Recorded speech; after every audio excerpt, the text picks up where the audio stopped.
26 अक्टूबर 2024 का दिन तारीख में एक यादगार मगर खौफनाक दिन की तरह रकम हो गया, जो दहशत और टेंशन से भरा हुआ था। इसराइल ने ईरान पर एक भारी और खौफनाक हमला शुरू कर दिया। यह अटैक असल में 1 अक्टूबर 2024 को ईरान की तरफ से इसराइल पर किए गए एक हमले का जवाब था। दुनिया भर के मीडिया में ये बात हेडलाइन बन चुकी है। खासकर ईरान के कैपिटल तेहरान पर होने वाले कई बड़े एयर स्ट्राइक्स दुनिया भर के लिए दहशत और खौफ का जरिया बन गए। तेहरान में लगातार इंतहाई शिद्दत से धमाके जारी हैं। खास तौर पर यह सवाल उठता है कि क्या इसराइल ऐसे ही हमले अगले कुछ घंटों तक जारी रखेगा। इसराइली सोर्सेज का कहना है कि ये लगभग 12 घंटे तक चलेगा। पहले एक शिद्दत भरा वेव अटैक होगा, फिर दूसरी वेव और फिर तीसरी वेव में ईरान के मिलिट्री साइट्स पर मुसलसल हमले होते रहेंगे। अगर ये लड़ाई मजीद शिद्दत अख्तियार करे तो इसका असर सिर्फ ईरान पर नहीं बल्कि इंडिया पर भी हो सकता है। पाकिस्तान और दूसरे ममालिक भी इसकी जद में आ सकते हैं।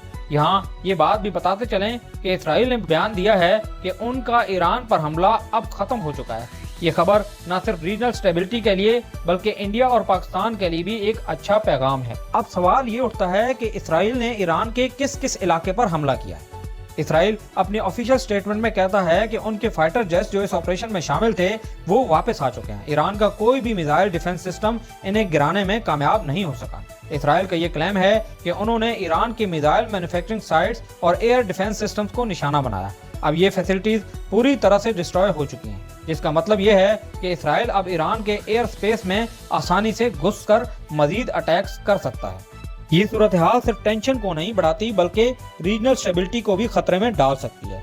इसके असर से दुनिया के मुख्तलिफ मुल्कों की इकोनॉमिक स्टेबिलिटी और सिक्योरिटी भी मुतासर हो सकती है। इस वक्त एक मुल्क जो इस मसले में सबसे ज्यादा फिक्रमंद है वो है सऊदी अरेबिया, क्योंकि अगर ईरान गुस्से में आकर सऊदी ऑयल रिजर्व पर अटैक करने का सोचता है तो ये दुनिया की इकोनॉमी और ग्लोबल मार्केट्स पर भारी असर डाल सकता है। इसी वजह से सऊदी अरेबिया ने ईरान को ये यकीन दिलाया है कि अगर ईरान कोई भी हमला करता है तो वो उनके साथ खड़े होंगे।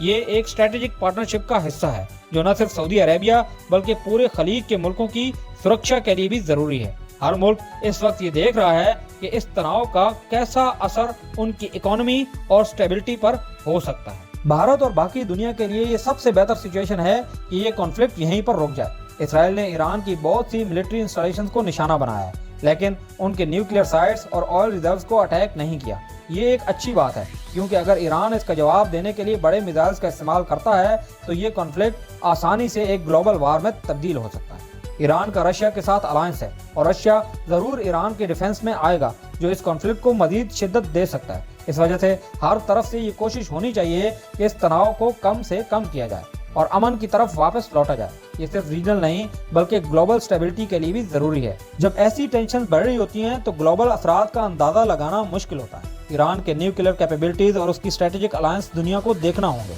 कि कैसे ये सब कुछ असरअंदाज हो सकता है। इस वक्त दुनिया के कुछ मुल्क इस गलतफहमी में हैं कि ये सिर्फ रीजनल मसला है, लेकिन इसकी गहराई को समझना बहुत जरूरी है। ईरान के अकेले होने का ये फायदा है कि वो अपने अलाइज खासकर रशिया और चाइना से मदद ले सकता है। ये मुल्क अगर ईरान के खिलाफ कोई ड्रास्टिक एक्शन लेते हैं तो उन्हें भी इसका भारी नुकसान उठाना पड़ सकता है। ग्लोबल इकोनॉमी इस वक्त ऑलरेडी कई चैलेंजेस का सामना कर रही है, जैसे इन्फ्लेशन और एनर्जी क्राइसिस, और अगर ये कॉन्फ्लिक्ट मजीद शिद्दत अख्तियार करता है तो ये सब कुछ बेहतर हालत में रह नहीं पाएगा। ईरान और इसराइल के दरमियान दुश्मनी को समझना होगा और इसमें इन्वॉल्वमेंट से बचना होगा।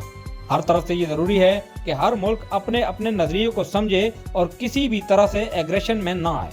ये ग्लोबल कम्युनिटी का फर्ज है कि वो आपस में बात करें और एक दूसरे को समझाएं, क्योंकि ये सिर्फ उनकी स्टेबिलिटी के लिए नहीं बल्कि रीजन बल्कि पूरी दुनिया के लिए जरूरी है।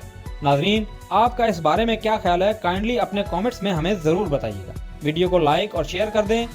मिलते हैं अगली दिलचस्प वीडियो में। शुक्रिया।